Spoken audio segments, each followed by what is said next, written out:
Your eye's not lazy. Welcome to Caleb Can't Read. I'm Jordan Rabel. I'm Nicole Rabel. I don't think there's anything to really How are segue you? us into this. I'm fine. Okay. Last You know time how we on are. Dragon Ball Z. You know how I am because fucking we were together the whole day. Went out to breakfast. Had a great breakfast. There was a very Went to short IKEA. period of time where we weren't together. I got matcha with my sister. Oh, you mean just like in? I thought you meant in the grand scheme of things, I like don't in know. life. No, yeah, no. You went and hung out with your sister, and I fucking watched a found footage movie. It was good. It was all right. It was all right. It was all right. It was all right. All right. Well, let's Last get started. time on Caleb Can't Read. In our last Boop, boop, episode, boop, boop, boop. we began the life of Jules Gabriel Verne, who refused the high-paying career of becoming a lawyer by any means necessary. Boo, hiss. After his father Pierre paid for years' worth of schooling opportunities and even bought him his own fucking law firm, Nepo babies. Jules decided what he really wanted to do was write. With scientists being published right alongside him through publisher Pierre Jules Hetzel, as well as just generally hanging out at the local library to listen to old explorers' tall tales, Jules Verne would become known as the godfather of science fiction. And while sci-fi stories had been written in the past, no one had dedicated so much towards perfecting its craft. In our last episode, we covered several Jules Verne classics, including 5 Weeks in a Balloon, Journey to the Center of the Earth, and possibly his most well-known novel, 20,000 Leagues Under the Sea. Did they ever cover how they went to the bathroom? Spending 5 weeks in the balloon. They weren't in the balloon the whole time. Like, they touched down on Earth. We talked about it, like, they had adventures in the balloon, but that was just the main source of travel. They went, like, all right, fine, they fucking caught their dukes and they fucking tossed them out. Is that what you want to hear? Like, Just like, hoo-hoo. like me fucking shitting in the shower and just tossing it into the toilet. Is that what you want to hear? Yeah. Good.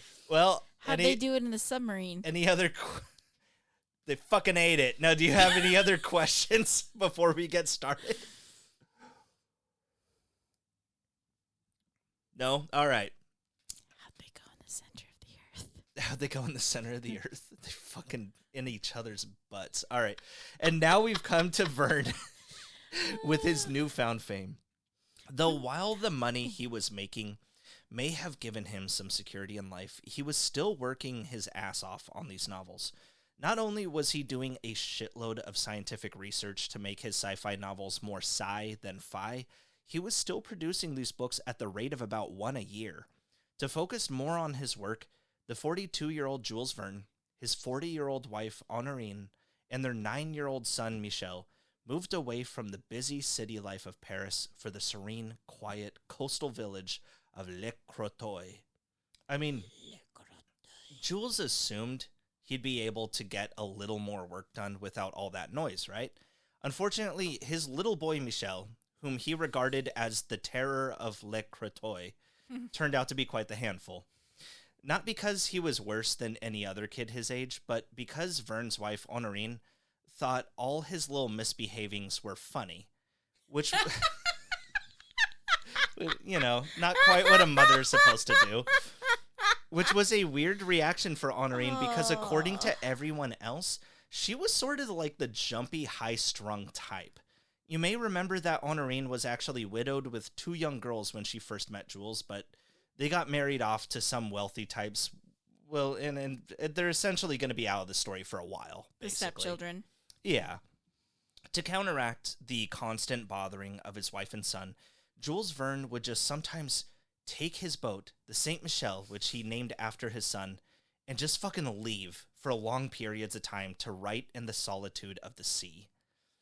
In one of her long... That sounds kind of fun, actually. It sounds like a really good practice to not murder your wife and son with a hammer. It does sound like, maybe you shouldn't.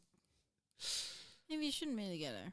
You know what? Yeah. Sometimes you just shouldn't be together. You just gotta do it. Like if you find yourself Yeah. I mean, she was. That's the thing is like back then though, it's like she's widowed. That was the only way that she got out of another marriage. Mm-hmm. That's just how it was done back in the day. You couldn't really just like leave and do like fucking having the kid every other weekend. You know what I mean? Yeah. So I guess I don't know. Long story short, he was caught in it. In one of her long, worrying letters, Honorine contacted Jules Verne's publisher, Hetzel, accusing the work he was putting him through for driving Jules mad. Quote, as soon as he sits down, he's up again. He complains about this state of affairs, and I'm the one he complains to. What can I do? What can I say? I just weep and feel disheartened. When the house annoys him and overtires him, he takes his boat and goes away. Most of the time, I don't know where he is. Did Jules write to you about going away? Did you get a letter from him last Tuesday? Please let me know. He was very sad. Perhaps he told you what was on his mind. In my opinion, the worst thing my husband ever did was to leave Paris. He is too much on his own here. He is always by himself. Goodbye, dear friend. Forgive me and pity me. My husband is slipping away from me. Help me to hold on to him. I would leave too. I'd get it. Don't start doing that. Make me... something about how you read that and like the contents of that letter just makes me think of a Whitest Kids You Know skit. Of what? Just, I don't know. Whenever they make it have impressions of like Women. Annoying women. Yeah, which is And usually it's their just thing, isn't it? I ending like it them, with but they're just- always... We've got better shit to do. Yeah, no, I have noticed that with Whitest Kids, you know. It's like, oh, it's just a bunch of it's mid like, to young 20-somethings complaining about women being annoying, you know? I mean, not. It is. There's never like a woman in that show that they're playing that's of the right mind, you know? Actually, one, because I was a fan too. So I watched a lot you of it. also hate women. But like, one skit in particular, it was like the women characters were being very reasonable, just having like a quiet discussion of like, like maternity leave and paternal leave in Europe versus over here. And the comedy was coming from their boyfriends, their dates, accidentally touching feet, like, oh, that's right. You got gay on my fucking foot. Yeah, so, no, I yeah, remember they that. also made gay jokes, too, because it was of the time. Yeah, because of the time, gays are just like women, and they're also ridiculous. Yeah. Anyway, so I'm sure that's what you were going for. No, I have just run... Now, they make fun of minorities. Yeah, don't worry. They make fun of everybody. Minorities, women, I'm gays. sorry, I forgot to silence my phone. I did too. Somehow, in 1870, Jules Verne would find the time to write a book called Around the Moon. It was a sequel to From the Earth to the Moon that he apparently felt was needed once he realizes that he ended the book with 3 guys getting shot in a giant bullet towards our moon with no conceivable way to bring them back, which they do, in case you were wondering. But How? It was, you know what, man, I didn't like it. I didn't write it down. Okay. Basically the trajectory, he sciences it all out with the fucking the gravity of the moon and basically doing a lunar slingshot. Yeah, he did that. Well, it was also in this year of 1870 that France and Prussia would get into a bit of a scuffle. The Franco-Prussian War itself would only last about 6 months, but while it ended in Prussian victory, it would force France to reform their empire into a republic. The whole ordeal lost Verne some valuable writing time. With Le Crétoy being a coastal town, Verne decided to strap a cannon onto the Saint Michel and send his wife and kid to the city of Amiens. Unfortunately, while the Prussians never made it to Le Crétoy, they did occupy Amiens, where 4 Prussian soldiers decided to occupy the Verne household. Luckily, nothing rapey ever happened, but they did force Honorine to cook them their meals, which she packed with lots of rice to make them constipated. That's a... Yeah, that really that's not feels a bad idea. like a French thing to do. You want to go peace, but instead it's on boo-boo. Jules also got to witness a public execution, which seemed to really affect him for some reason. Wait, so did he get a lot of writing done during the war since his kid and wife were being held hostage in He got about honestly it is? the same amount of writing that he did, which is already pretty impressive to do like a book a year, basically. I think so. But with too. his kid and wife He didn't out of have there, of course he Google. fucking yeah. How do you do it without AI? But hey, he got knighted that year, so that's nice. Something that his father Pierre at least got to see before he passed away later the next year at the age of 72. See, Dad, I made something of myself. Honestly, yeah, that's as best of a, see, Dad, it wasn't just a phase as he really could have ever made. But If at he this was point, an he's fucking if older. Pierre like, was an Asian father, I'm sure he'd be like, "You couldn't figure this shit out before I bought you a fucking law firm." I don't even think you have to be Asian to be upset about that. That's fucking... True. That's true. But you know what? Like, I don't know. Couldn't you have been knighted for being a lawyer too? Like, why didn't you? Yeah, that's true. As it would turn out, Jules Verne quite liked the city of Amiens. In Verne's own words, quote, "It's near Paris, near enough to feel a reflection of Paris, but without its insufferable noise and sterile agitation." It was Did in they this... have the Eiffel Tower at this point? Good I'm trying question. to paint a picture in my head. No, I feel like that was 1899. Oh.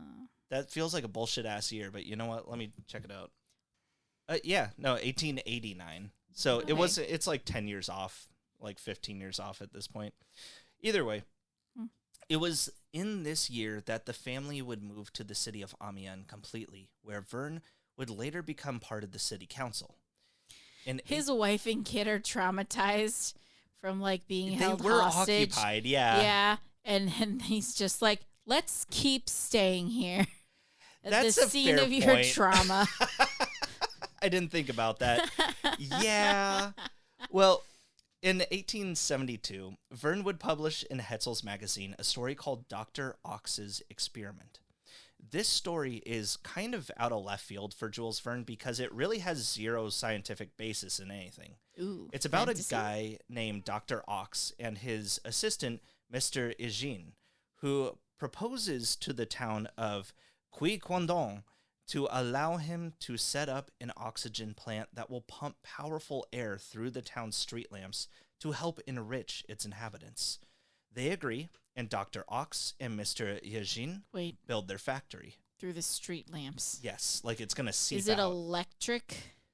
I think at this point, because if they just pump straight like oxygen into And a they're flame, so like, so you blew up the fucking town. That's fair. Well, you see, their names actually together spell oxygen, yeah. which is the French word for oxygen. I was hoping it was Very gonna be clever like a stuff pun here. for oxen.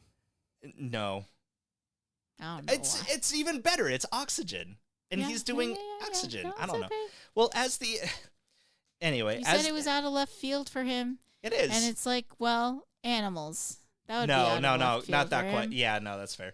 Well, as the enriched oxygen makes its way through town, plants grow better, the animals are more alert, and the people grow incredibly strong. However, They're just oxygen high. yeah, they're just fucking Do you remember stoned. those oxygen bars? Yeah, that was a So, weird kind of. His idea was just, yeah, oxygen bars. I mean, he Of wasn't course, wrong. everybody was fucking happy. They were Dude, high off of I oxygen. really wish I'd gone to one because it's so fucking stupid, but we were just going crazy waiting for weed to get legalized. And we were just like, Anyway, we can. yeah.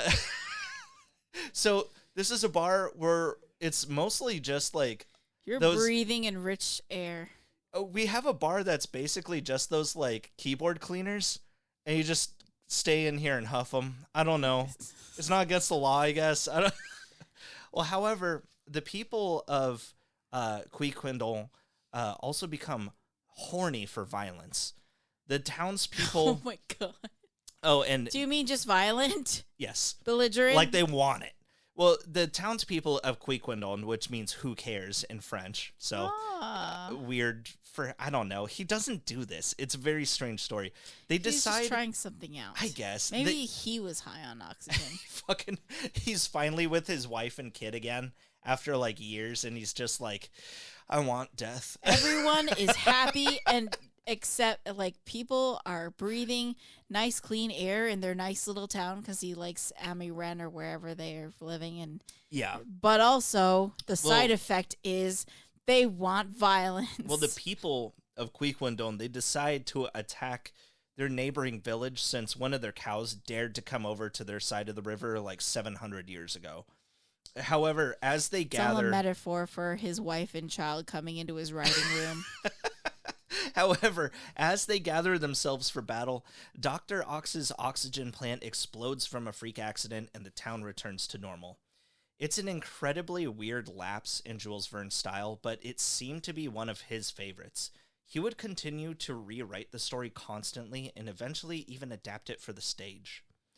As the world got closer to the 20th century, the industrial age trudged along, uncovering more breakthroughs in science and exploration.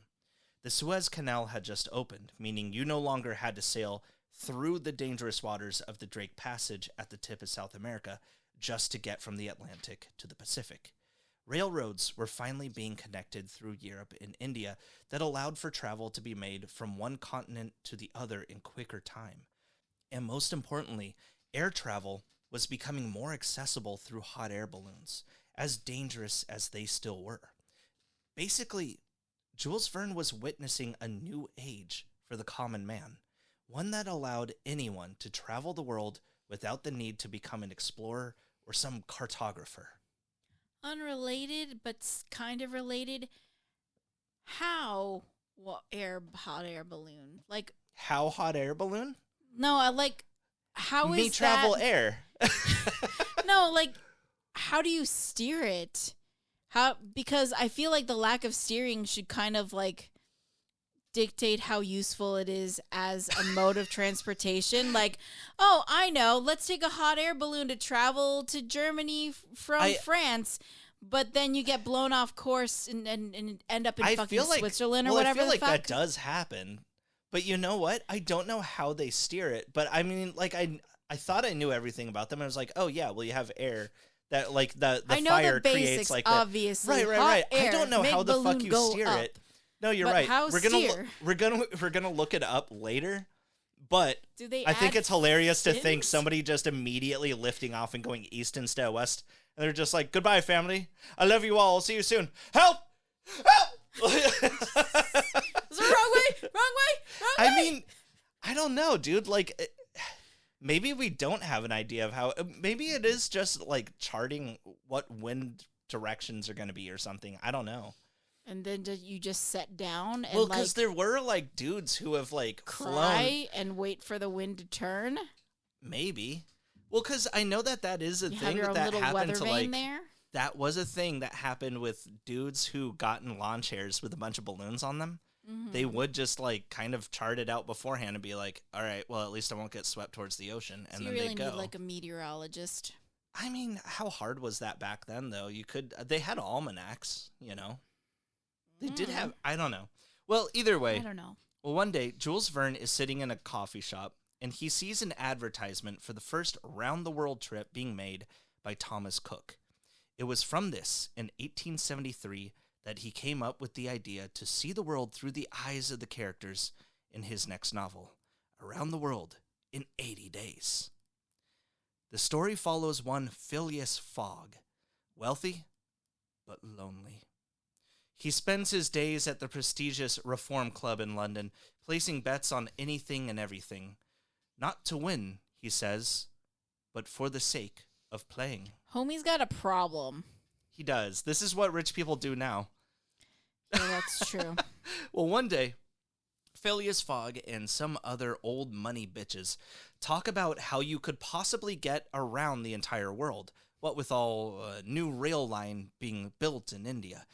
They claim that it could be done by taking a boat from London to the Suez Canal in Egypt, another boat across the Red Sea to India, a rail line from Bombay to Calcutta, another boat from Calcutta to Hong Kong, a boat from Hong Kong to Japan, another boat from Japan to San Francisco, a train to New York, and then another boat to London. Phileas Fogg bets that he can do it in 80 days. Is this where the hot air balloon comes into There's play? no hot air balloon in this fucking book. It's on the cover. Okay. I was pissed. I don't know. Because I didn't read 5 weeks in a hot air balloon, because when I looked up, people were like, yeah, it's a bit long for what it is. Like, it doesn't need to be fucking 400 pages or whatever. So I didn't bother 5 reading weeks it. in a hot And you know air what? balloon. That probably A could have little told me. over a month. Yeah, I'm willing to bet that would have actually told us how they steer this shit. It more than likely did. This, the dude sits. He is mostly sitting. So, all right. That sounds miserable. I had fun with it still. It was an okay book. So, so he and his servant, Passepartout, and yes, it's pronounced that way because Verne thought he was being clever. Passport, yeah. Set off on their adventure with the clock ticking. They arrive in Egypt right on time. However, the story of this insane wager has made it to the papers, and there's a police officer named Dr. Fix who tails them through their journey through Suez. You see, there's been a high-scale bank robbery in London by a man matching Phileas Fogg's description. Oh. Detective Fix figures this journey around the world might just be an excuse as the perfect way for the robber to make his escape. ACAB. Well, basically, Phileas Fogg and... Racially profiling a white man. How dare he? And they say it can't happen to us. A dime a dozen. No, please, I'm one of the good ones.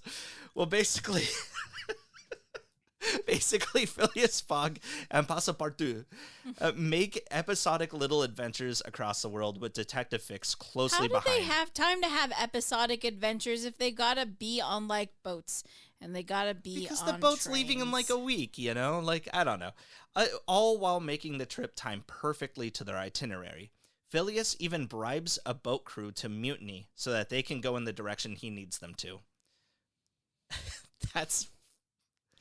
Lose the bet. People's lives are at stake now. You were causing like 20 men to go hung when they get home. Just like a rich person. Yeah. I don't give a shit. Here's some money. Do what I want. But by the time they land in Ireland on their 80th day... Man, if I had that kind of money, I'd be that way too. Let's be real. I just hunt man for sport. Anyway, Phileas is arrested by Detective Fix, who really doesn't have any more proof than he did before that he's the robber, and just throws him in jail anyway.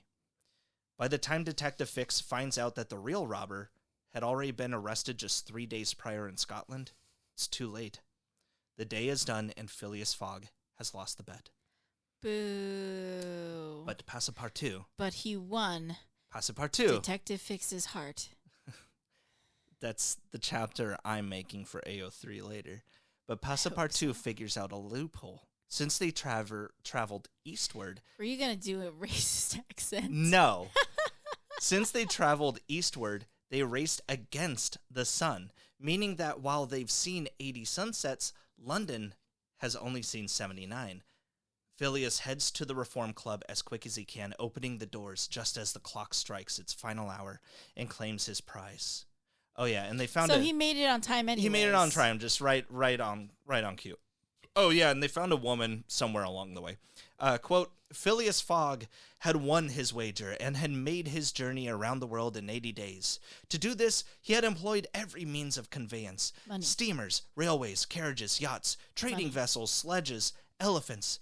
The eccentric gentleman... Shut up. The eccentric gentleman had throughout displayed all his marvelous qualities of coolness and exactitude.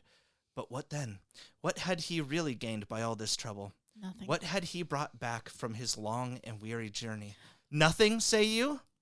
Perhaps so, nothing but a charming woman, who, strange as it may appear, made him the happiest of men.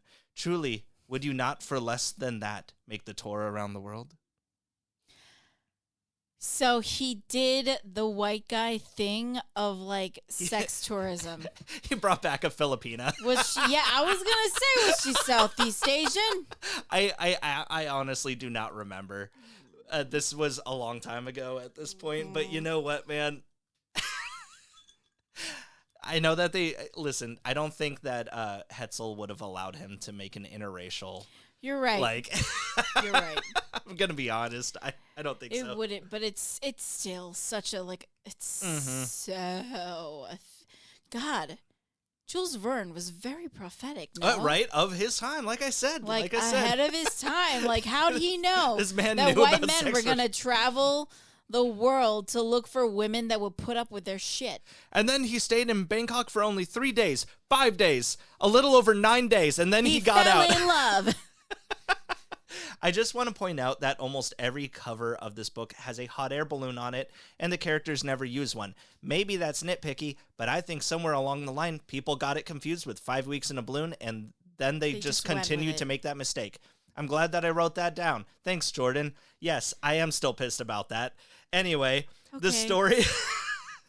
I wanted hot air balloon travel. Jackie Chan was in one in his fucking version, was he not? It's on the cover. Do you suppose Nabokov had the same kind of rant? About what? About Lolita? the cover of Lolita and how many little girls are on that. Yeah. Well, anyway, the story was published in a magazine. Wait. Sorry. What? You've never done Nabokov? You haven't done that No, yet? I haven't done them yet. I know. Well, Clearly, I don't listen to all of my husband's podcasts. I don't listen to my podcast. Well, anyway, the story was published in a magazine called La Tempe over the course of 45 days, with the ending coinciding with the last day of Fogg's adventure. He should have taken 80 days. Well, because of this, and because of the realism of the story, some believed, either because they didn't know it was Jules Verne, or because they thought he was just doing a rare bit of journalism, that the story was real. And as such, bets started to be placed on Fogg's journey, on whether or not he'd make it back to the Reform Club by the end of 80 days. Yes, people have always been this stupid. And since the story was such a sensation, there were actual railway and shipping companies that asked Verne for a shout-out in his book for a bit of capitalist commercialism. I love it. I think that's a good idea. I love it. Why the fuck not? The first product placement. Is this the first product placement? I fucking doubt it. There's no way. Thing is, the book was so popular that some explorers started hating on Verne because they all thought he was inspired by them and not just some random advertisement in a newspaper. Specifically, there was a man named George Francis Train who'd been around the world 3 times already and would eventually make a 4th. He said, quote, "Verne stole my thunder. I'm Phileas Fogg." However, this dude was admittedly a little nuts. He ran for president in 1872, but was beat out by Ulysses S. Grant, which is lucky, because President Train wanted to run for dictator. Like, he basically was running on the Trump ticket 150 years early. He also refused to shake hands with others, instead shaking his own hand to show an alliance, and most times only spoke to children and animals. So while it wouldn't be far-fetched to say that this guy didn't really go around the world and just told people that he did, he had witnesses. I will say that. Go ahead. What did you have to say about President Train? Excuse you. 1, he never got elected. He did in our hearts. But he I only feel like spoke that's to such children a and power animals move to only shake your own hand. Only shaking your own hand, of just looking him dead ass in the eyes like, well, I already can tell that this would be a better handshake than what you would. Our own hands. At that point, fucking bow, dude. Like, I don't know. Like, it's weird. Also, he only spoke to children and animals. Can you imagine? That... Listen, will you vote for me on my next reform? Like, it just...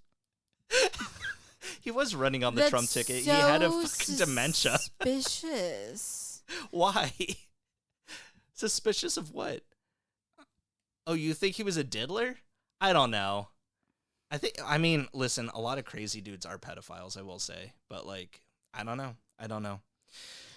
Just because they proved Henry Darger wasn't, does not mean that other crazy dudes aren't as well. I get you. Maybe he was, so Henry Darger could be, skipped over. He did it for Henry Darger? I don't know. It's, like skipping a generation, but like... Because all the homeless are from sharing genetics. Okay. Well, instead, if anyone could... I didn't promise I was smart when we got married, all right? I knew it. Instead, if anyone could claim to be the real Phileas Fogg, you need look no further than a man who almost identically shares his name, William Perry Fogg. Now, William... Yes, exactly. William didn't go... The last name, but like his and William's it's spelled the name same as well. isn't like Phileas. But his middle name's Perry? I don't know. Phileas and Ferb. Now, William didn't go around the world 4 times or anything, but he did publish his experiences in Japan, China, India, Egypt, America, Malaysia, Singapore, Persia, Iraq, and Arabia. It was William Fogg's books. People in each country. I fucking would. It was William I would fuck you in every one of those countries. Now, it was... Venereal disease. I would give you venereal disease in each of those countries. It was William Fogg's books that Jules Verne would actually use as research, which, when you're trying to make science fiction as real as possible, is a very important resource. How do you not get busted for copyright? He's just, because they're nonfiction books. I mean, what's the Nonfiction, problem? and he uses his own words. And he's using it in fiction. But Why is but he's everyone not doing mad plagiarism. then? About what? About like, oh, he's ripping off my life. Because he was making fat fucking checks and they weren't. It's But just you know like, what? bro, He's taking your if- shitty if- story and making it fun. If you're not the only one trying to claim that, he's taking your life, maybe your life wasn't that special to begin with, idiot. Honestly. Yeah, no. Oh, wow, a white man using his money to go travel the world and have experiences that others without money cannot have. Like, get in That's fucking fair. line. He may have been making bank, but he was still making bank as a writer. Like, he could Yeah. comfortably say, I can buy a 12-pack instead of a 6. But, like, like, that's a fair point. Well, Verne's next hit, the 1874 novel The Mysterious Island, was a crossover sequel between... Not a movie. Probably. I don't know. It was a crossover sequel between In Search of the Castaways and 20,000 Leagues Under the Sea, at a Ooh. time when crossovers were actually new. So this is regarded as one of the first. The Jules Verne universe. Yeah, I honestly, The with the amount of, like, Verniverse. well, as many fucking, like, interesting explorers as there would be, it's just, like, as soon as, like, they all step into a room together, just the fucking walls paint just peels from the manly aura that they all have. Just like, I discovered pyramids in Antarctica. I've been 20,000 leagues under the sea. Just fucking, it would be 20,000 awesome. leagues under your mom. That's stupid. Verne's okay, so the story is of 5 POWs and a dog from a Confederate... Oh, a dog! Yeah, there you go. From a Confederate concentration camp during the American Civil War. There, are you happy now? Are they... What do you mean, who's being concentrated? Union soldiers. Oh, Confederates boo. did have concentration camps, and Boo. they were... No, dude, they were fucking... Like, they actually... See, this is why they had to be eradicated. Your fucking culture, your fucking ancestry, They had... whatever Nicole, the we fuck. didn't eradicate them. We fucking... I know, President- we elected them into office. Dude, Jefferson got fucking... He lived the rest of his days a free man. Like, fucking... He was... Yeah. You mean Jefferson Davies? Jefferson Davies, I whatever. don't know why I was thinking like I'm Thomas sorry. Jefferson. Well, sorry. No, Thomas Jefferson never did anything wrong. What I really meant was... Jefferson Davis. Yeah, but, like, dude, honestly, no, that's the big thing that we keep talking about. Did you know that those Confederate statues aren't historic by any means? They weren't built during the time of the Confederates. They were actually built during the 1950s and 60s, at a time when civil rights was trying to become a thing. I wonder why those could have been built. So anyway, fucking burn down your local politician. So the story, the book begins in medias res, in the middle of the action, as they fly high into a storm in an air balloon over the Pacific. During the maelstrom, their balloon begins to rapidly descend and are forced to toss their supplies out of the basket to keep afloat with no land in sight. But suddenly, as they're about to lose hope, a mysterious island appears in the distance. The balloon barely makes it to a crash landing on the beach. But during the turmoil between the crash landing and the raging storm, they lose sight of one of their men and the dog amongst the chaos. No. They'll come back. Don't worry. In chapter 2... So wait, are we following Confederate soldiers? Who No, they're Union men. Okay. Yeah. And I believe one slave? I think. And a dog. And a dog. What kind of dog? Fuck, I don't think that they said. Is he cute? Yes.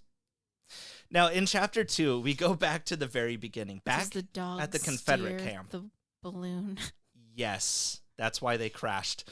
And we're introduced to all of our characters. There's Captain Cyrus Harding of the Union Army, Gideon Spilett from the New York Herald, just a fucking journalist, a freed slave named Neb, short for Nebuchadnezzar, and a sailor named Pencroft with his son Herbert.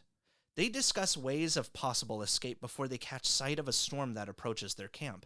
Without much thought, they figure, fuck it, no plan's as good as any, and they cram a bunch of supplies into one of the Confederate balloons and just float off to fuck knows where. So they do. Oh, and a dog jumps in at the last second too. His name is Top. Top! Yeah, I think his name is named after Topsy from Uncle Tom's Cabin. Aw, poor Eliza. Probably a black dog. So, Bro. I'm just saying. Now, back at the mysterious island, the others search for their missing companions, and Verne uses this as exposition to give us a lay of their surroundings in incredible detail. This is where the reader gets lessons on topography, geography, geology, and biology. Eventually, the men figure they're somewhere about 1,600 miles east of New Zealand. The crew eventually hears the dog, Top, barking through the forest, and find an unconscious Cyrus Harding. After a slow recovery and more exploration, our heroes find that hope may as well be lost for how remote this island actually is, though they do see other islands in the distance. They figure that the island can provide for them all they need until rescue arrives, if it arrives, and in a sense of remembrance for their home, name their new home Lincoln Island in commemoration of their president. You shouldn't make your president your whole personality. All right. Nebuchadnezzar, what's your last name? Epstein. Okay, we're going to name it Epstein Island after you. You're right, Nicole. Good job. Thank you. Mm-hmm. You did this. Stephen Hawking is already on his way. You're not taking credit for it? As a woman, how could I ever take credit for the brilliance of a man? Ah, that's why I married you. Now, throughout the book, the chapters are pretty episodic about hunting or evading danger, but eventually the crew finds a message in a bottle from a nearby island. It turns out it's another castaway. Our crew manages to meet up with the other survivor, who turns out to be the main character from one of Jules Verne's previous novels called In Search of Castaways, a guy named Tom Ayrton. In that book, Tom Ayrton is actually the villain, whose fate is supposedly sealed at the end of the novel when he's abandoned on a desert island. But as our heroes in the mysterious island arrive on the other island to find Tom, his old pirate shipmates arrive as well to rescue him. Bloodthirsty, these men attack our heroes, and while one gets wounded, the pirate ship miraculously explodes. With all the bad guys on it? Yeah. Okay. This isn't... I don't know. They were steering a hot air balloon. No, it's meant to be a mystery. Like, why the fuck did it explode? It's not just how they ended it Oxygen. by like... Well, this isn't... Captain Nemo drove by and was like, I fucking hate pirates. And then he torpedoed it. Did I get it right? No, this isn't the only divine intervention in the book, however.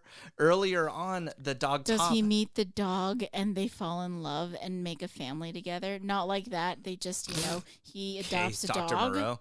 Earlier on, the Not dog... like that. The dog They just get adopted. Top is attacked by a dugong and drug under the water. No. But the dog manages to get away as the dugong's dead body floats up to the surface, attacked by some unknown larger predator.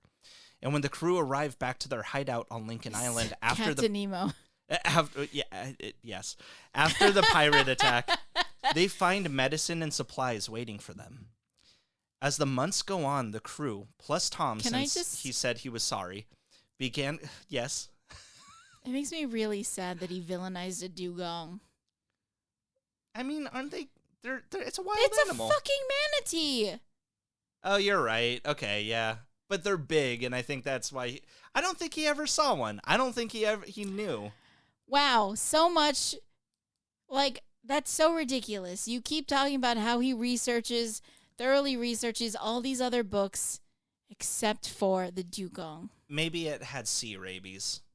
I don't know.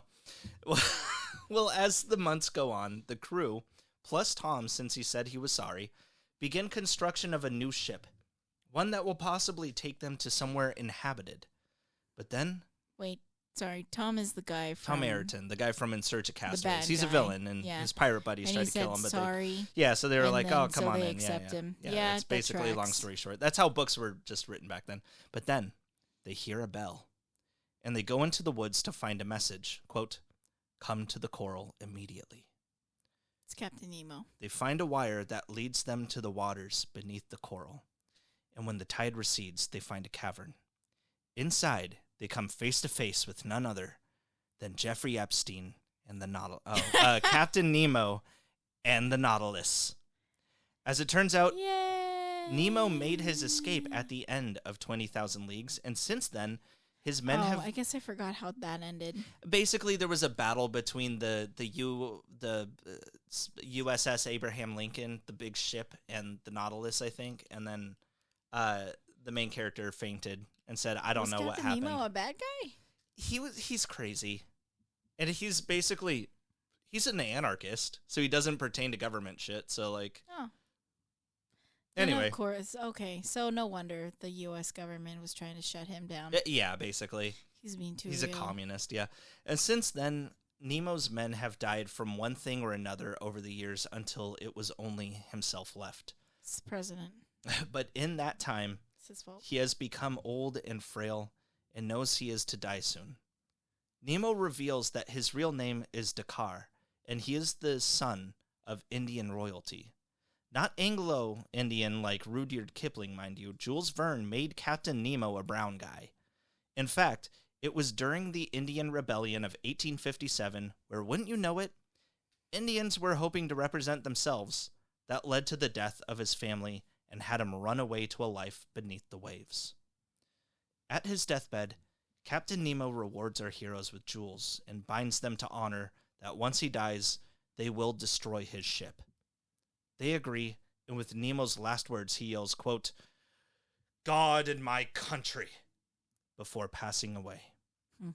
They sink the Nautilus just as the mysterious island erupts, because of course it turns out it's a volcano. And the crew... Why couldn't they just borrow the ship to go back to civilization? It doesn't matter because Deus Ex Machina, the crew is miraculously saved by a passing ship. The men return home to start a new life in fucking Iowa with their treasures.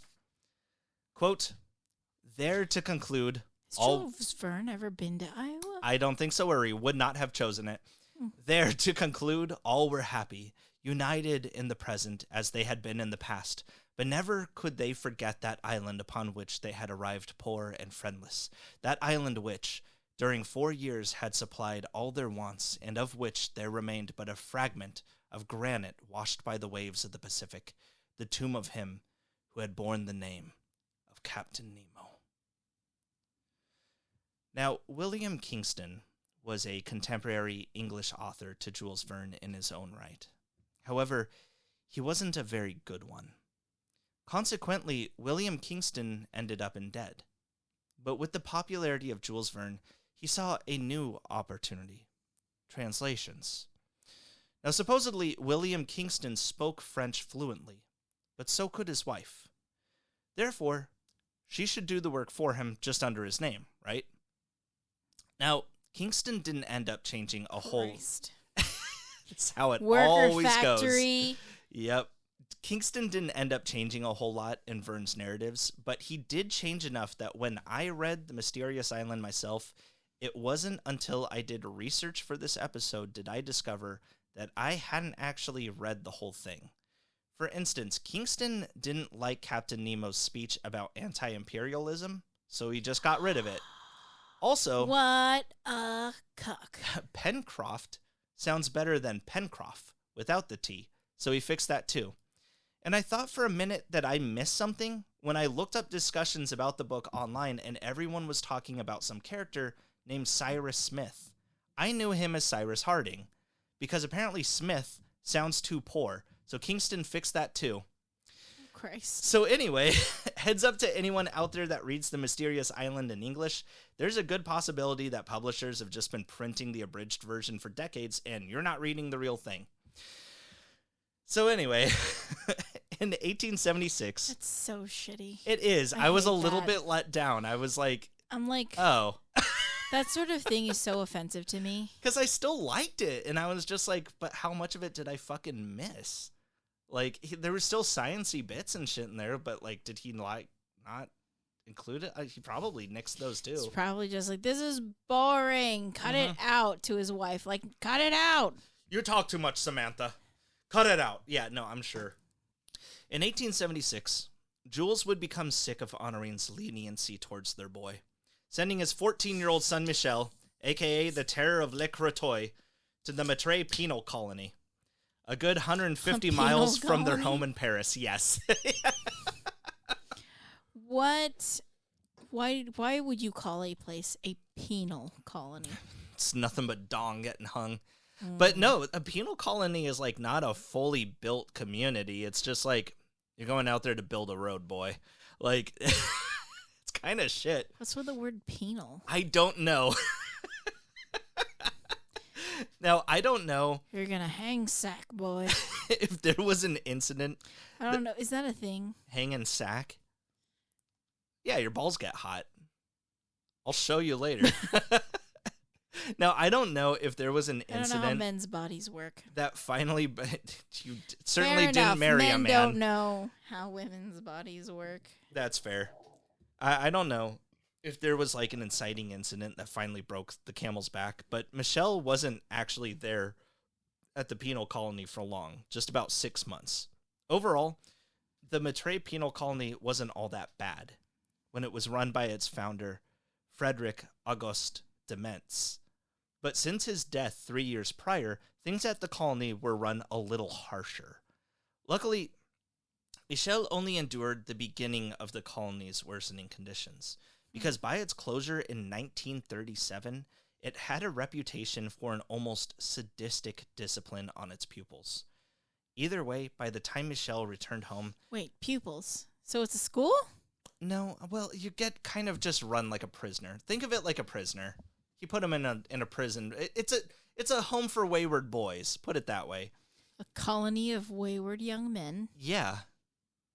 Don't think of it any more than that.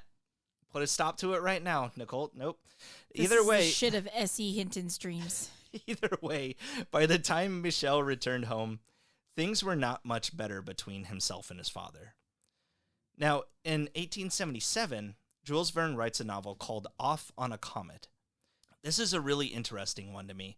It's about a 2,320-kilometer comet called Gallia that just barely skims the surface of the Earth's atmosphere. But in doing so, its gravitational pull tears chunks of land off our planet and essentially becomes part of Gallia. In doing so, there are now a handful of survivors who try their best to live out the remainder of their days on the comet. Over the course of the 2 years they're on it, they observe what can only be described as Verne's best guesses in astrophysics, before the comet Gallia starts making its route back towards Earth. During its return journey, the survivors take scraps to build, what else? A hot air balloon, and escape the comet's gravitational pull while floating safely back to their own planet. Originally, Verne wanted the comet to crash into He wanted the comet to kill everyone, basically. But Hetzel, pleading with Verne that most of their readership were young children, convinced him that he would need to change the ending. One thing Hetzel didn't have a problem with, though, was the anti-Semitism. Oh, Christ. And describing one of the characters, quote, "He was a man of 50 years who looked 60, small, weakly, with eyes bright and false, a busked nose, a yellowish beard and unkempt hair, large feet, hands long and hooked. He offered the well-known type of the German Jew, recognizable among all. This was the usurer, with supple backbone, flat-hearted, a clipper of Christ. coins, and a skinflint. Silver should attract such a being as the magnet attracts iron, and if this Shylock was allowed to pay himself from his debtor, he would certainly sell the flesh at retail.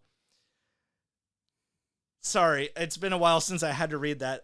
It's not done yet. Besides, although a Jew originally, he made himself a Mohammedan in Mohammedan provinces when his prophet demanded it, and he would have been a pagan to gain more. He said that he changed himself like spiritually because he was able to earn some coin from it, and would do it again. Fuck, that was a rough one, actually. When a rabbi of Paris complained... J.K. Rowling's inspiration for Snape. And he's a big Gargamel Jew. Yeah. When a rabbi of Paris complained about the depiction, Verne and Hetzel put their heads together and decided that they just take the word Jew out of the script, but everything else stayed. That ought to do it. I'm surprised they just didn't go... Verne then found himself in a bit of legal trouble regarding an old story of his. Leon... Was it for anti-Semitism? No. It should have been. Dude, you were too racist. Yeah. You gotta chill. Leon Delmas was a writer that alleged that the 1864 story Journey to the Center of the Earth was based off of his short story the year before, La Tête de Minerve. Beyond it being a story about adventurers discovering an ancient document that leads them underground, there's not really anything there. I mean, this is 13 years after Jules Verne's story was published, and 1,000 francs in damages just feels a bit like a quick cash grab. Yeah. Well, once the case made it to court, it was quickly dismissed, but Leon Delmas didn't want to let the issue go. He put his case... He went to the tabloids. Worse, he put his case in front of the Writers Guild. Ooh. A community of people that ultimately have no authority over anything except to, I guess, discredit Jules Verne. But even then, they found What does that involve, discrediting Jules Verne? They saying just, we don't back him. He's not one of us. He's canceled. Yes, yeah, essentially. But even then, they found no real similarities. In fact, this small issue allowed the Writers Guild kind of funny to see similarities in Delmas's work with other authors' stories, which in turn started a larger case where Leon himself became the subject of investigation. I'm interested in that, man. In the end, Leon Delmas was found guilty of plagiarism by a multitude of different authors, while Jules Verne's reputation remained intact. I want a niche manga series on that guy. You can't just spring that on people. We were talking about niche manga interests, and just because there's always stories about like mangas about like, I want to be the best creme de fraiche maker in the world, and then there's a fucking 12-year series about that or whatever the fuck. Japan. Yeah, and so it's like, what niche manga would you make? I think I would make one about bartending. Like, just it's shitty. No one wants to do it. Like, either that or changing oil. It's terrible. At this point, fastest oil change in the West. Dude, my fucking boss was just like, you know what, Jordan, you might have a chance at the fucking. Do you know about the Oil Olympics? And I was like, the fucking what? Is that a website that you go on your fucking lunch? What is that? It's like, no, it's about being the quickest oil changer out there. And I'm like, I'm trying to get it through so that I can sit down, dude. I don't want to, like, I'm not going to go on a free weekend to fucking, no. Now, at this point, Jules Verne had become such a typecast author to French readers that a French journalist named Albert Robida began making fun of his stories by making his own called The Adventures of Saturnin Farandour. They were goofy little tales about an adventurer raised by apes who travels the world and goes on outlandish adventures. However, as jokey as the novel was, Albert Robida found out just how much fun it was to actually write this shit. So he started a career in science fiction himself in earnest. He targeted more towards children than Jules Verne was, which made him an overnight sensation. Good for him. Like, good for him. Yeah, that's awesome. Set out to make fun of something and just fell in love. Pretty much. Aw, that's how we met. That's our love story. We were just set hating out to on each other. Fucking make fun of me and just fell in love. And then we made fun while we fuck. Gross. Anyway. Cut that out. But back at home, things hadn't gotten any better between Jules and Michel as time went on. It had been 2 years since Michel had his 6-month stint at Maitre, and now the 17-year-old boy was running up debts in his father's name. To counter this, Jules had his son incarcerated in the town jail, having committed no crime, but which you apparently could just do in France until 1935. I looked it up. Your boy's underage? You want him in jail? Just ask. Oh my God. Do you know, that makes, God, I'm remembering this thing that went viral, this 911 clip of just like a woman calling the police on her daughter being out of control, and the police just being like, what do you want us to do? Yeah, shoot her?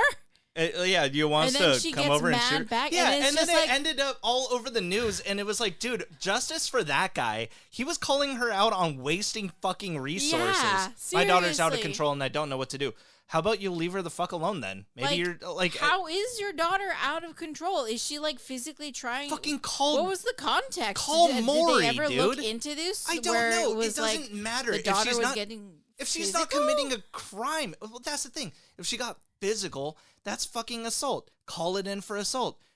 Yeah. I honestly, justice for that guy. Fuck her. Like, and if I remember right, it wasn't even like a teenager. It was like a kid.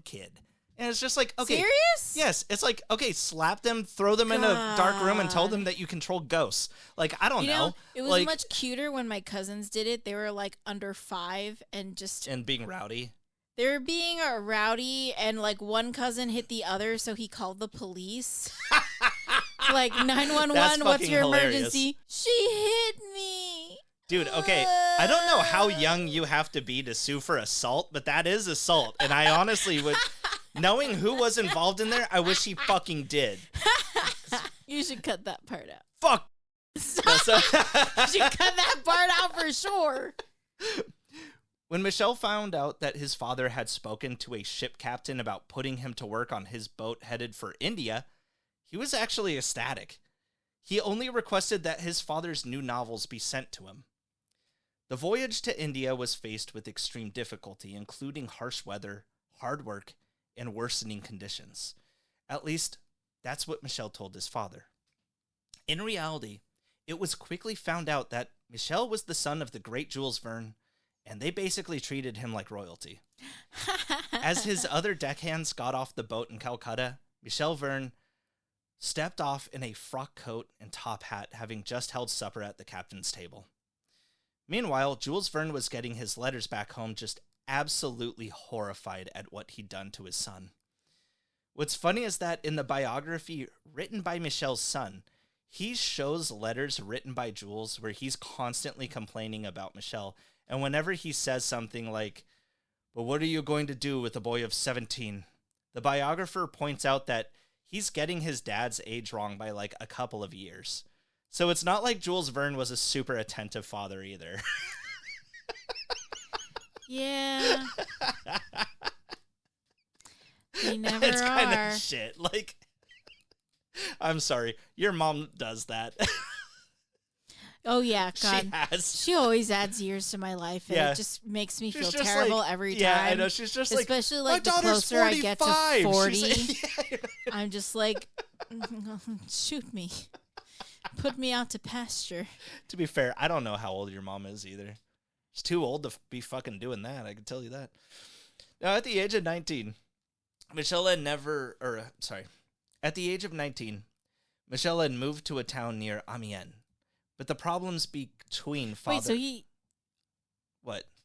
I thought he was taking a boat off to somewhere else. Yeah, he did, but he's fine. Clearly back. Yeah, he's back. And he never had to work a single fucking day. So all right. But he kept writing his dad just like, "Oh, God, what have I done to my boy?" Like, he's just making shit up, but he basically just had a cruise. He didn't just write back to his son like, "Well, if you hadn't have done this. Yeah, well, as it would turn out, the problems between father and son weren't exactly over. Using his influence, Jules had police officers regularly stalk his kid to throw him in jail if he ever stepped out of line. But Is Honorine just like cackling in the background? Dude, I don't know what's up with her. She's I don't high on like oxygen. But even though cops fucking were just following him around, waiting for him to, I don't know, jaywalk or anything, it never happened. However, Jules was convinced Michel was insane and looked to have him thrown in an asylum anyway. But before he could, Michel ran away with an actress he'd met, very much against his parents' protests. 4 years later, in 1883, Michel Verne and his father reconciled for the first time. Michel was still with the actress he'd run away with back in 1879, and father, it was time to marry. Jules and Honorine met with this actress and ended up liking her better than their own kid. But hey, they could see that their little boy had grown up. It's wild to me that they're like, no actresses. Yeah, Meanwhile, there everybody he always is just, there's Jules Even Verne an like, actress I'm is making better a than play. our kid. That's true. I'm Yeah. making a play. Like, That's fair. The sins of the father. mm-hmm. And so, right after Michel and the actress married, the 23-year-old Michel ran away with 16-year-old Jean Riboulot. Wait, how old was he again? 23. And she was 16. Right after they married, Christ. with whom he'd have 2 children before even being divorced.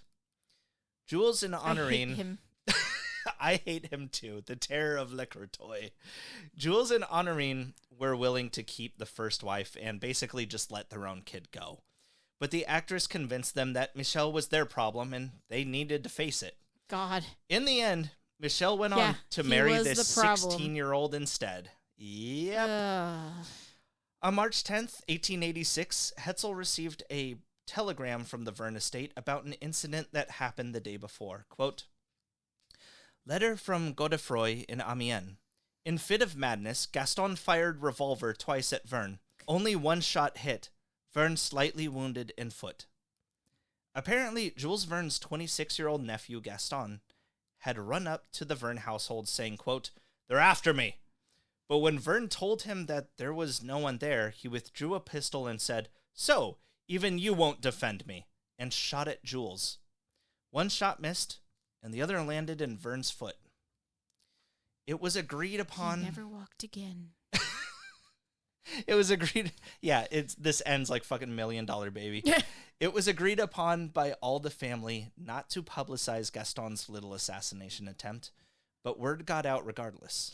I don't think that's an assassination attempt. If anything... He fucking tried to shoot him.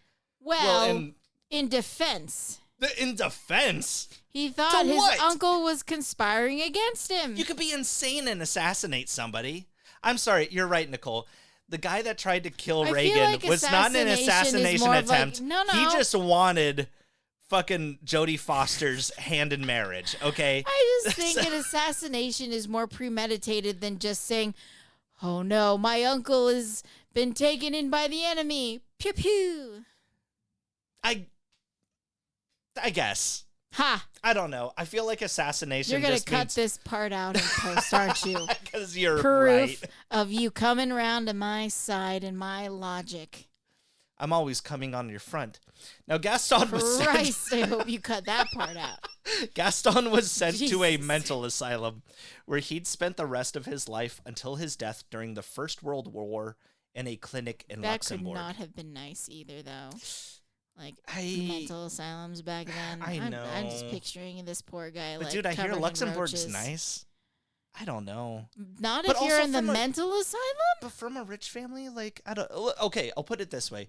There's asylums, and then do you remember in Rain Man, the facility that fucking Dustin Hoffman was in? That was also a modern movie. But what I'm saying, though, is that there's a difference in terms of, like, who's having you stay there based on money value. You know what I mean? guess. I don't know. Do you I don't think know. they had enough money to, like, spring for someplace fairly I- tidy? I know that I don't know this guy. I don't even know what he looks like or anything. But all I'm gonna say is I hope This so, is dude. the niche manga story. Oh, I know, dude. I hope he had an okay life there. Like, I hope he was happy. I don't know. Felt safe. I feel bad. He's clearly insane, and it's just Yeah. like you can't have him around guns. I don't know. Like, well, Jules, on the other hand, would develop a limp in his left leg that would never go away. When they asked Gaston why he'd done it, he said it was to draw attention to his uncle Jules, as he didn't feel he was famous enough. Yes, Gaston was a regular kind of crazy, which Okay. greatly So depressed. maybe it is premeditated. Well, I don't think that's true, though. I think he was switching up his story every time he got asked. Fair.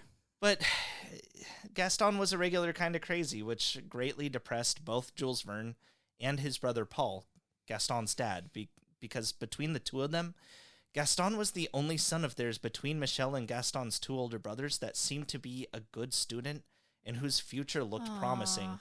He was basically the one kid both Jules and Paul Verne were still rooting for.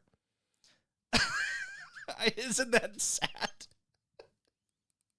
Still, even after this little shooting event, Gaston was allowed out of the asylum for a few hours at a time, where he lunched with his father Paul and his uncle Jules, and they just never mentioned the incident again. Taking out for ice cream. Yeah. Stop. Don't do that thing from the movie Flipped. You do that thing from the movie Flipped. Ice cream! Yeah. See?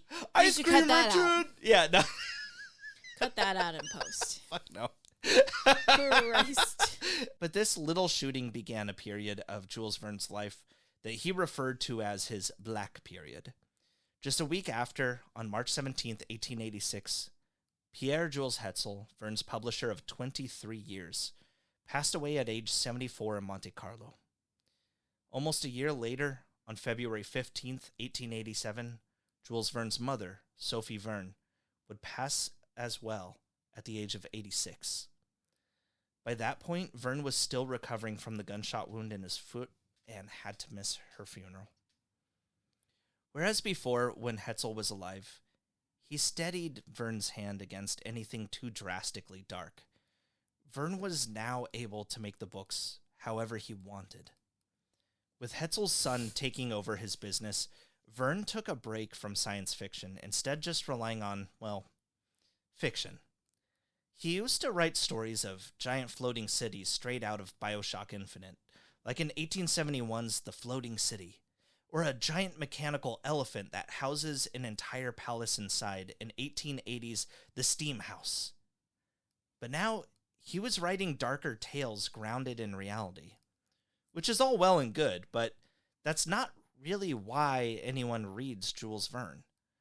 There were also some adaptations of his work that were made for the stage, and some of them were so bad that Verne didn't even bother to show up for their premieres.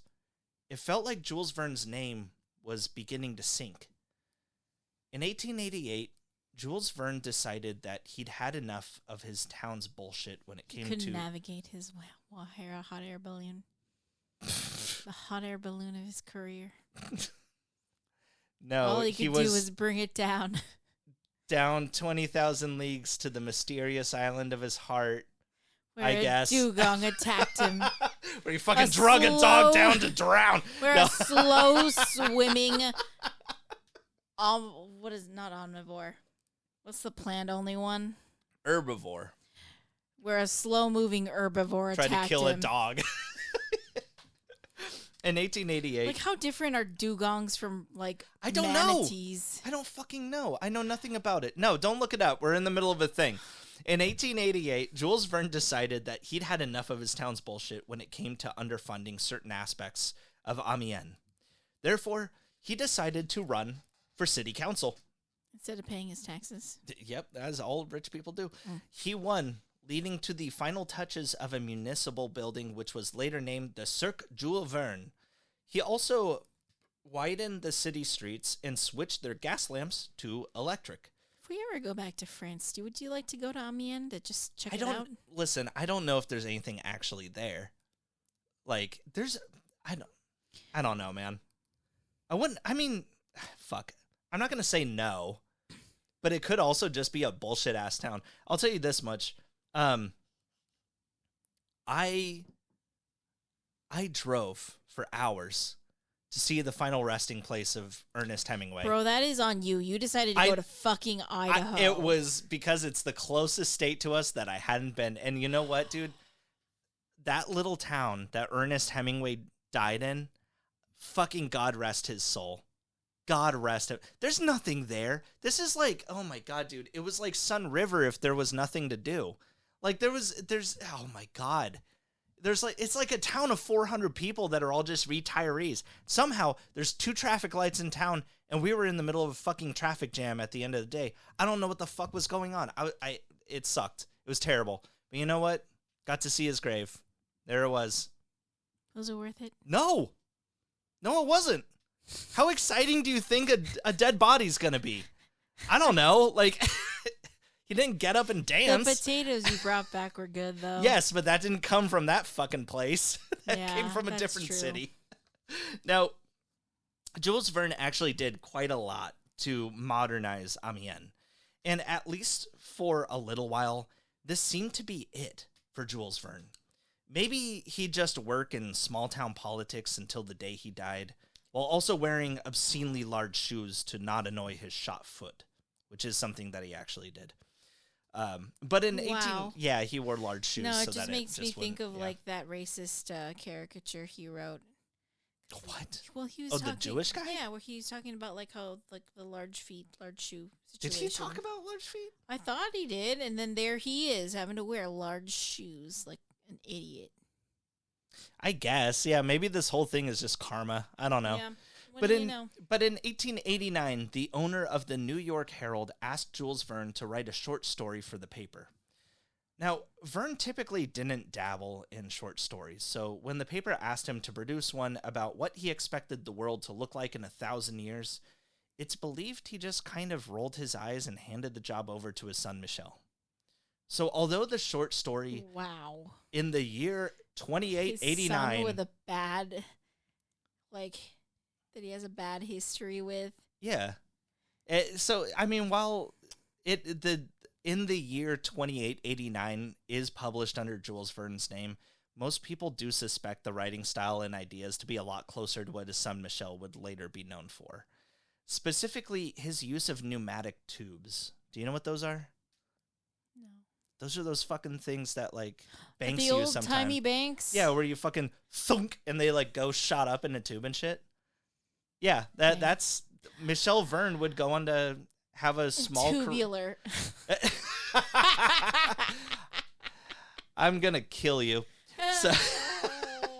So yeah, Michel Verne would go on to have a small career in science fiction himself, and the dude loved pneumatic tubes. When you watch an old sci-fi movie or TV show, specifically in like Futurama, that's how they went to the bathroom. How people travel from one place to another through those giant tubes, that's all thanks to Michel Verne thinking they were cool, so he just put them in all of his stories. That's actually hilarious. I would love to just put a turd in a pneumatic tube. The bank fucking bounces my check and I just start thunk. That would be fucking awesome. Oh my God. No wonder they don't use them anymore. Speaking of Michel, he was doing his best with 3 small children and his wife Jean, though any endeavor he made didn't really earn him a whole lot of dough. Usually the idea was to borrow some money from Papa Jules and try to sell some newfangled invention, which never really worked out. According to his son Jean, Michel had invented some sort of convection oven, which would have actually done great. Confection or convection? Convection oven. Okay. Which would have actually done great, but with the remaining 30,000 francs Michel should have put into advertising, he put it all into production instead. So he had a bunch of product with no one understanding why they should even bother to buy it. So, of course, that was a failure. Then he designed a new kind of bicycle. This one wouldn't have thin wheels in a flimsy black frame. No, instead... Sounds like early Jules Verne's life. A little bit, but you know what? At least he's really inventing stuff. And this bicycle had a sturdier frame with thicker wheels and a colorful feature. He invented fucking mountain bikes. Oh. But no one understood why anyone would go out of their way to possibly get dirty in the icky woods, so no one bought them. Regardless, as worried as Jules Verne was about his son's financial future, he was very proud that he had an inventive mind. Ironically, the all-black Buffalo Soldiers implemented bespoke bikes to allow them to get around Yellowstone right around the same time to fight cowboys in the Old West. That's kind of I want us to interesting. unpack that fucking sentence. The They Buffalo rode Soldiers bicycles. rode mountain bikes around Yellowstone to fight cowboys.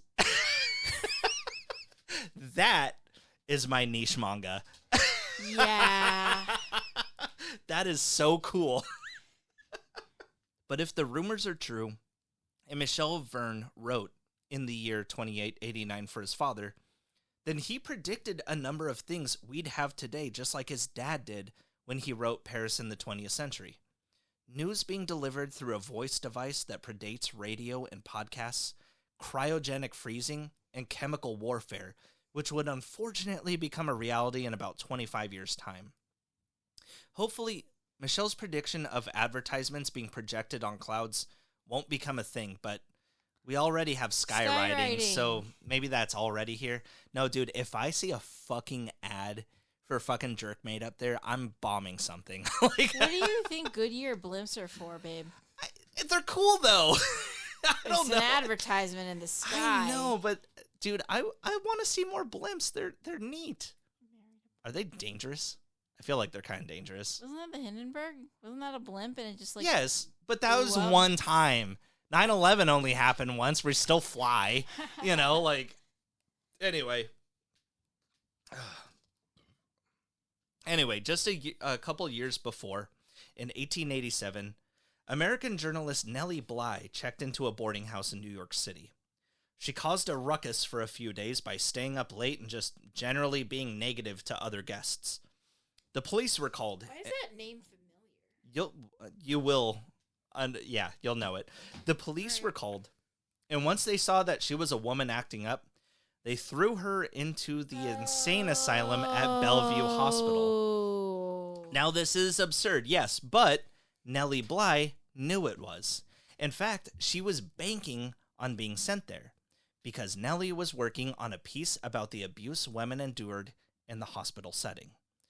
As soon as she was admitted, Bly dropped the act.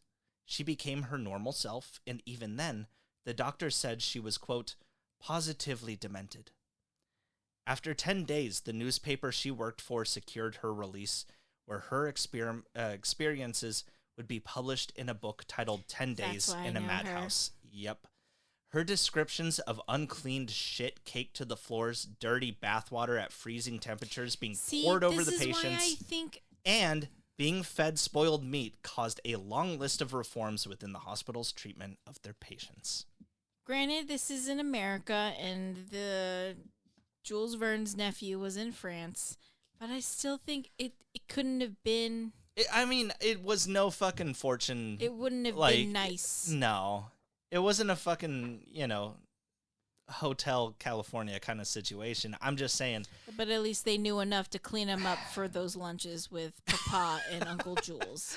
Yeah, I guess so. I mean, he seemed to be of right mind enough that they could have asked him, like, so how are you being treated? Oh, yeah, they whipped me with the garden hose. Yeah, no, love it, and they would have been like, all right, we're taking you out. Fingers up my bum. Well, that's just what ice cream men do, Nicole. That's just what they do.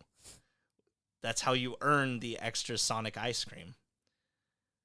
Anyway, so the story had made Nellie Bly famous, and she was already looking for her next story. Inspired by the novelist Jules Verne, Nellie would see if a person could really go around the world in 80 days. However, a journalist from Cosmopolitan named Elizabeth Bisland said she could do it quicker than that. And so, Elizabeth and Nellie raced across the globe, with Elizabeth making it back home within 76 days. Nellie, on the other hand, was fully unaware that someone was even racing her.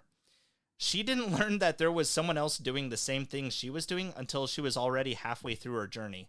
She said, quote, if someone else wants to do the trip in less time, that is their concern. What a badass. Yeah. However, people around the world were placing bets. And Nellie even met with Jules Verne near the beginning of her trip in his home in Amiens. But in the end, Nellie won against Elizabeth Bisland by 4 days, completing her journey in 72 days, 6 hours, and 11 minutes. I thought you said the other bitch. No, I just said that she said that she could do it quicker, and she did. She did it in 76 days, but Nellie still fucking beat her by quite a bit. She's a fucking badass. It was showing that Verne's science was sound. Then a few months later, George Francis Train went around the world in 63 days just to show that he was better than a bunch of women. The same dude who just talks to children and dogs and shakes his own goddamn hand. Traveling around the world, huh? Wasn't there a whole thing in South Park about pedophiles just going around? In 1896, I was nodding. In 1896, Jules Verne wrote Facing the Flag about a scientist named Thomas Roch, who builds a gun so big that one shot could reduce a ship to pieces just by having the bullet fly over it. But when Roch tries to sell his invention to foreign governments, they all laugh him into insanity. He becomes a patient to an insane asylum, but he's later sprung by pirates who bring Roch to their secret island to help build his powerful machine. While Facing the Flag was a big success for Verne, there was one reader who wasn't so happy with his depiction of the main character, namely because the character was based on him. Eugene Turpin was a French chemist who patented the use of artillery shells carrying melinite, an explosive material. And when he read Verne's novel and saw what he believed to be a mad scientist and drew the parallels, he was not pleased. So the same year as the book's release, Eugene Turpin sued Jules Verne. The court case was a quick one, and Jules Verne was deemed not guilty, thanks in part to his lawyer, the 25-year-old Raymond Poincaré, who would later become the president of France from 1913 to 1920. Wow. Also, couldn't he have fucking done it himself if he paid attention in fucking law school? I mean, it's been how long that he hasn't been practicing law? I guess so, you yeah. lose information. And, like, I don't know. Things It's basically a change whole new all country. the time, no? Yeah. It was later discovered in a letter to his brother, however, that Jules Verne really did base the main character on Eugene Turpin. Ha. Quote, "In a few days I will send you the proofs of my new novel. You know, the one about Turpin that I told you about." Oh, jeez. That's pretty cut and fucking dry. And although the 1818 novel Frankenstein by Mary Shelley may have given us the most famous example of this trope, the mad scientist became popularized by both Jules Verne's Facing the Flag and H.G. Wells's The Island of Dr. Moreau, which was published that same year. And surely, although Jules Verne wasn't really making a splash with his novels anymore, he'd been in the sci-fi game for so long that the world was beginning to take on his influence. For instance, on November 17th, 1896, the Sacramento Bee out of California ran a telegram from someone claiming to be the inventor of a flying airship, saying that he was planning to fly to California from New York. That same day, there were sightings from people all over California, Arizona, Nevada, Oregon, and Washington of a mysterious airship flying in the night sky. Although thousands of people claimed to have seen this flying machine, some newspapers claimed that the witness numbers were in the hundreds of thousands. Now, what was actually seen during that overcast night? A dugong. Shut up. Were a few lights about 1,000 feet off the ground. But what some people claimed to have seen was the airship much closer to land, where they could see people pedaling to keep the craft afloat, extraterrestrials abducting people off the ground, and people in the aircraft saying that they were there to, quote, kill Spaniards. Was this around the Spanish-American War stuff? Actually, yeah. Yeah. Yeah. Yeah, it was. I think that actually happened in, 2 years from then. But, still. So Spanish-American tensions were, listen, ramping up? Fucking Spaniards are pretentious. What are you going to do? I'm sick of them, too. I get it. Turismo, go home. Motherfucker, your Airbnb is the only way you're making money. Shut the fuck up. Anyway, regardless. Fight a landlord. Yeah, go fight. Yeah, fucking Americans are just there to take part of your capitalism, bitch. All right? You want some real change? Bring your nude beaches over here. Anyway, so regardless, though the identity of the airship... Nude Americans? No, the topless Spaniards were beautiful, though. Yeah, but you're talking about bringing it here. You're right. I don't... Nude Americans. No, not what I want. Regardless, though the identity of the airship was never confirmed, it didn't take long for people to draw a connection between this event and a Jules Verne novel released 10 years prior called Robur the Conqueror. It's about a guy in an elaborate spacecraft that kidnaps people and causes terror throughout the United States.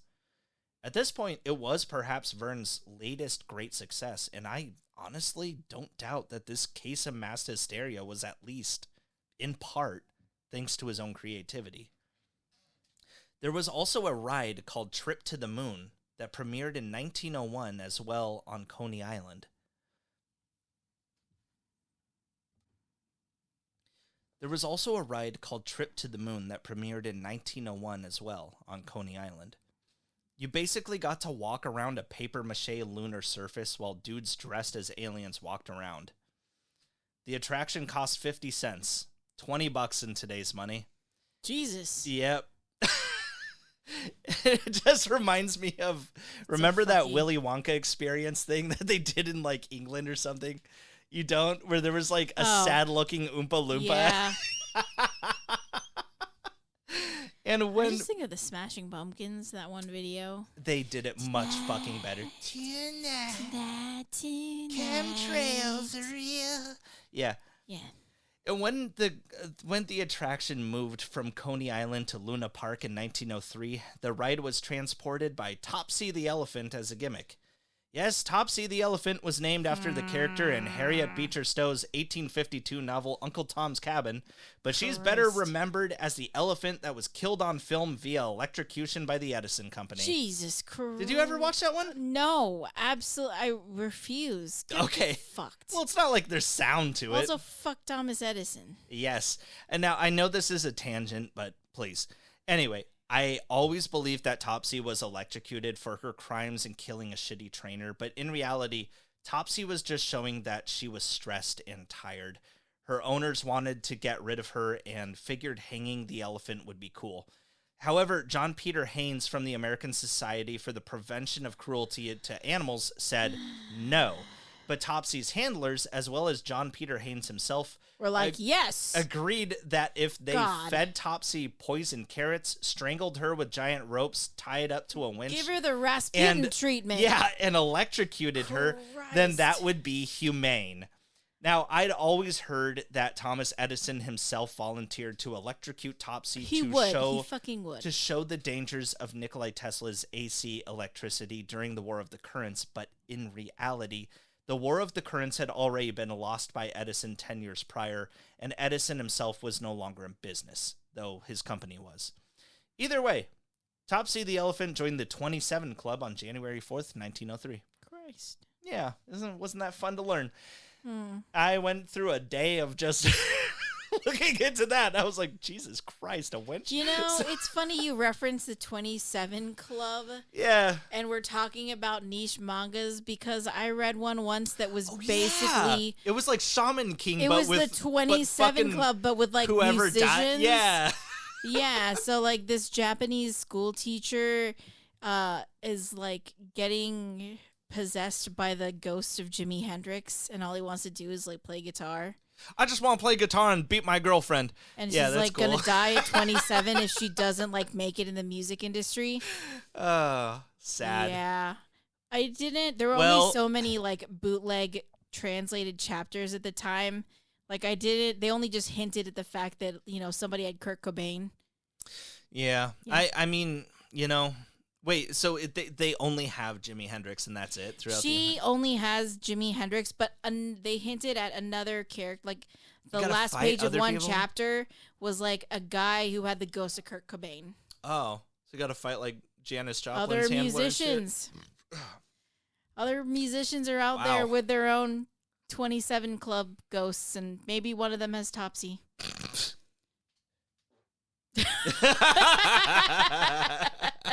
Okay, you can keep that one in.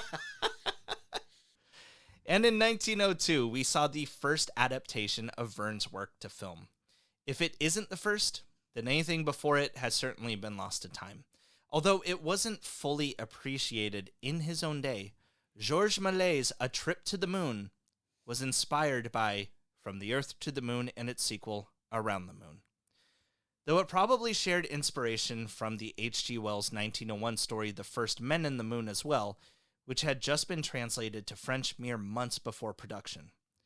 Georges Méliès would go on to create several more films based on Jules Verne's work, including The Impossible Voyage in 1904, based on Verne's play of the same name, Under the Sea in 1907, based on 20,000 Leagues Under the Sea, and The Conquest of the Pole in 1912, based on The Adventures of Captain Hatteras.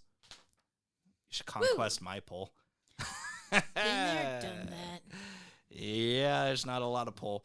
In 1905, Jules Verne would publish his final novel during his lifetime, Invasion of the Sea. It's about a couple of guys that want to fill the Sahara Desert with water so they can commercialize off it. I guess it wasn't a totally original idea, as there were actually a couple of French dudes that proposed doing the same thing in the past. But since 1902, Verne's eyesight was so bad that he had to dictate his stories to his secretary. At 8 in the morning of March 24th, 1905, Jules Gabriel Verne would pass away at the age of 77 from a complication of diabetes. Before he passed, Verne had called over his immediate family to join him at his side. Only when they had all gathered, according to his grandson, did he give them a fond look, turn his head to face the wall, quietly die as if everything was in order. His wife Honorine would follow 5 years later on January 29th, 1910, at the age of 80. Jules Verne was buried in La Madeleine Cemetery, where Honorine herself would later be buried as well. 2 years after Verne's death, a sculptor named Albert Rose added a statue of a man breaking through his tomb and reaching for the sky. Yeah, looking at it doesn't make it any cuter. It's kind of, yeah. Yeah, that seems creepy. The inscription in French says, "Towards immortality and eternal youth," which might show you what he was going for, but honestly, it's kind of shocking to build a fucking statue of a guy breaking out of your tomb like a zombie. It's sick as fuck, though. Now, there would usually be a ton of letters and journals from authors this far back, and especially for one as famous as Jules Verne. But it turns out that he pretty much just torched all his belongings in 1898. His reasoning was that he saw that Michel was really becoming a family man, and he wanted Honorine's 2 daughters from before their marriage to get more involved in the family. Well, both of her kids had actually gone on to marry high society people, and they tried to convince Jules that Michel and his marriage were a stain on the family name. So despite them, Jules Verne burned all of his shit so they wouldn't find anything else to gossip about. Nice. Yeah. That's fair. Fucking, that's a fair play. It's not like... That's good. It just made me... good. I don't know. I was thinking, before you finished up with like that reasoning, I was thinking about... What's her face? Jane Austen's sister burning up all those letters. Yeah, but that was out of embarrassment for who her sister really was. But, like, he's just like, you know what, then?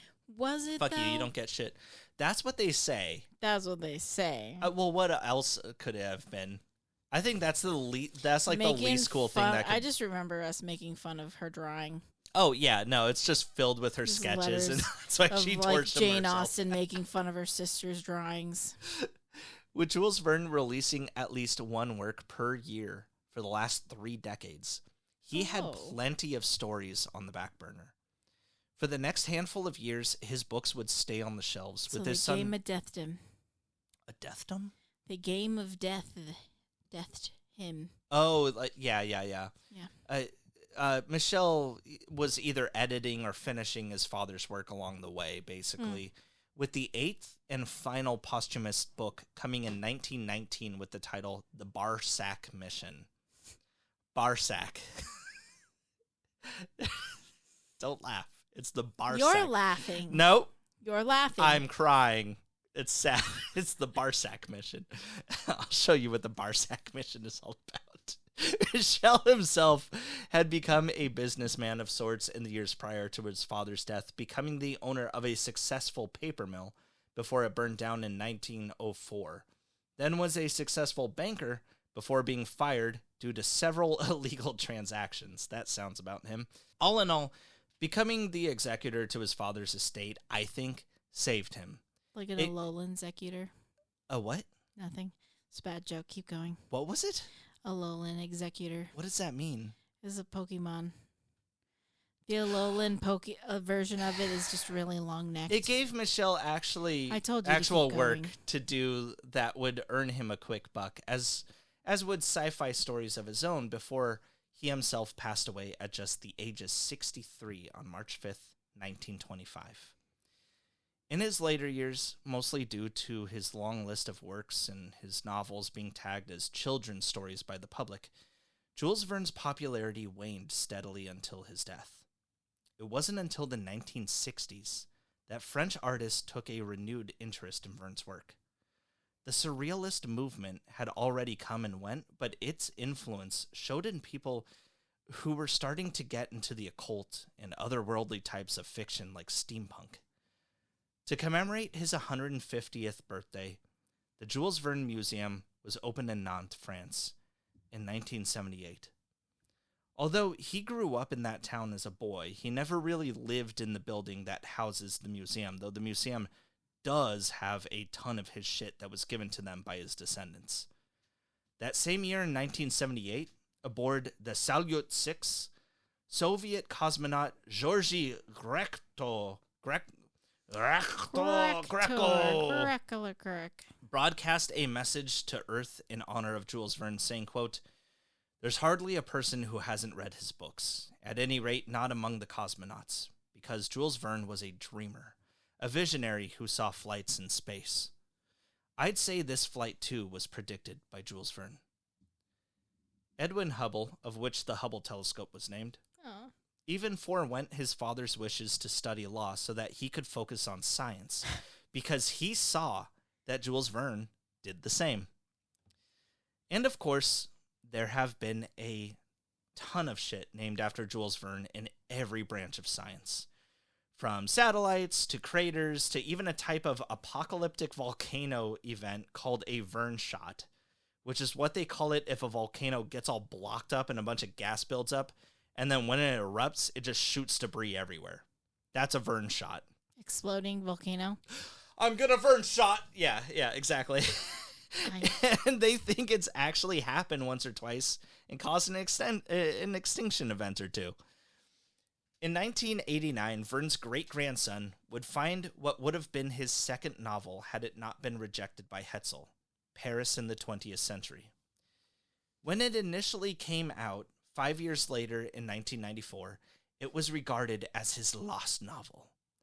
But it was never really lost. It's just that his family kind of forgot about it before picking it up one day and going, "Oh yeah." In 1992, when a Disneyland was built in Paris, some critics complained that Disney wasn't showing enough French shit. What with Main Street USA and Frontierland, where was all the French stuff that Disney was so famously known for? So they built a submarine ride called The Mysteries of the Nautilus, which is just a set piece of a submarine, and Hyperspace Mountain, which is just Space Mountain but dressed up like it's from the book From the Earth to the Moon. And you know what? The French shut the fuck up about it. Yeah, I was gonna say it worked. Put that shit all in Tomorrowland. Yeah, exactly. Boom, done. Yeah. You want some steampunk bullshit? Pfft, there you go. There you go. We're gonna spray hot fucking steam There's into your fucking face every so Nautilus. often. There. You know what, dude? No. You know how fucking Universal has like the misters and stuff that fucking Disney doesn't have when you're waiting in line, and actual fucking shades so you're not getting cancer while you wait for your fucking capitalist dream. Fucking they could have done that. Have a bunch of fucking pipes like underneath, like running through and stuff, and you're standing under them, and every so often they quote unquote steam at you. And it's really just mist. They just go let that. See, that's $1 million idea. Oxygen thing. It would be awesome. Warning, too much Mister causes a desire for violence. Trust me, too many misters do cause a desire in me. Today, the Jules Verne Trophy is awarded to whosoever travels around the world by boat the fastest. Whosoever travels. I mean, that's a cool trophy to have, though. The way you phrased it was so funny. long as you pay the entrance fee to the committee upon completion. This has caused a bit of a problem in the past, where in 2004, where in 2004, American businessman and adventurer Steve Fawcett beat the world record. However, instead of the 11,000 euro entrance fee, they asked Steve to pay 30,000 euros instead. He said no, and the award instead went to a French sailor who completed the race in second place 5 days slower than Steve. The last person to complete the journey the quickest was French racer Francis Joyon, who completed the route in 40 days, 23 hours, 30 minutes, and 30 seconds. The trophy itself is actually pretty cool, though. It's like this massive magnetic plate that just hovers over the base. I think it's wild that, like, you have enough money to go around the whole world, and then you're still being That's like, a principle of the thing. I'm willing to bet it's because he's fucking American. That's what I think. French were like, oh, that is true. He loves too much freedom. What can we do? He loves his Coca-Cola and his guns too much. It's slowly turning Spanish, and I'm starting to feel Spartacus sexy. Agamemnon. Shut up. God damn it. What's that actor's name? I love that guy. Hank Azaria. God damn it. Agador. Jules Verne was pretty much an international sensation from the get-go. And because of that, there have been several translations, as well as mistranslations of his work. There are editions upon editions of his books, which can get pretty messy when you consider all the reprints from all the different companies that pirated his works as well.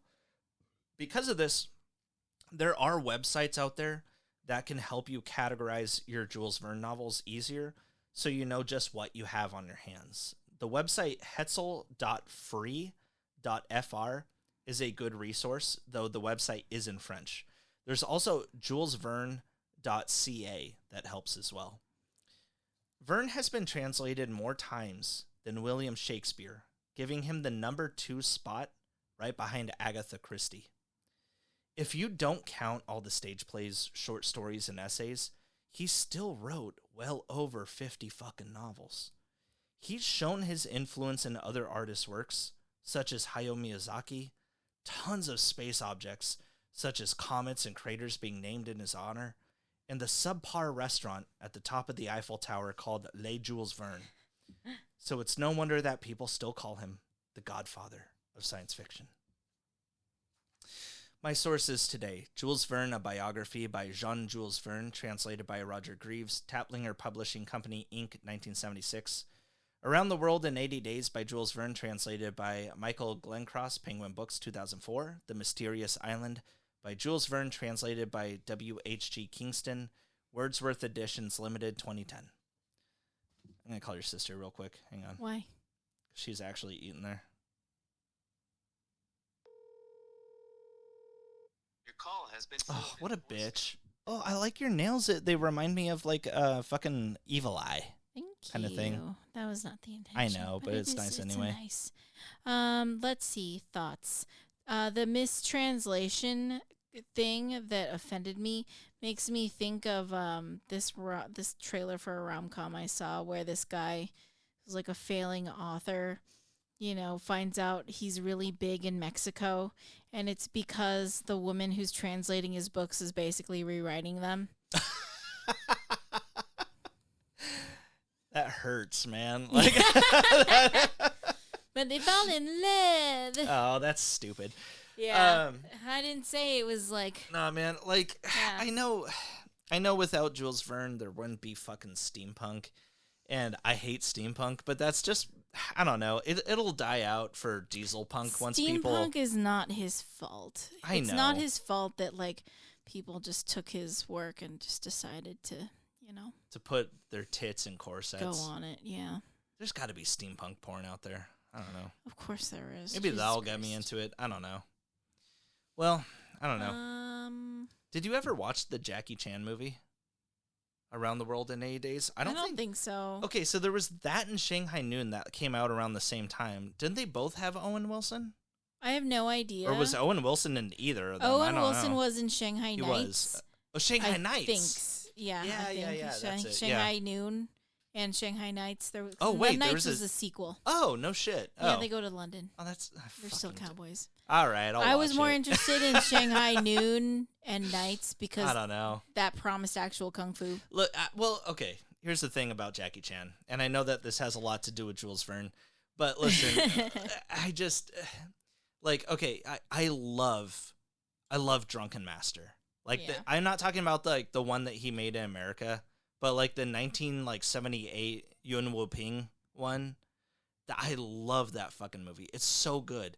His when he's actually doing kung fu movies, he's great. But when he has to go to America to make movies, he kind of dumbs them down. It's because that's what Americans want. They want ignorant foreigner comedy.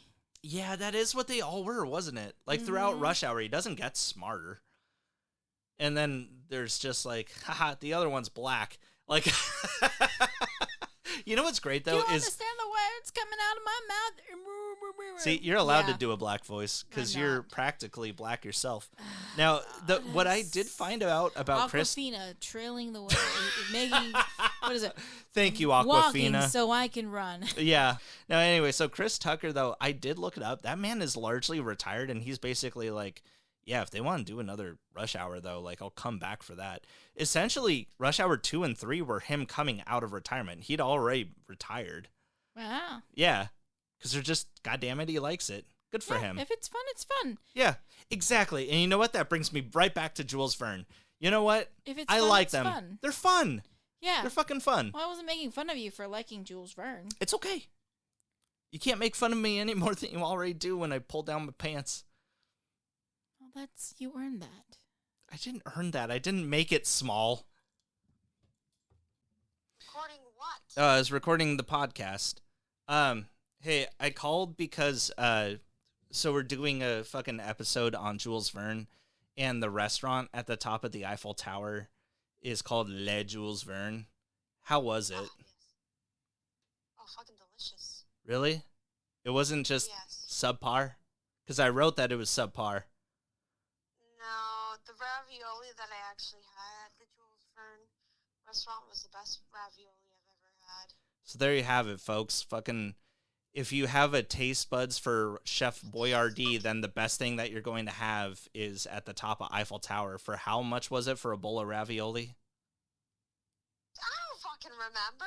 Yeah, you didn't pay it. Anyway, all right, well, see you later.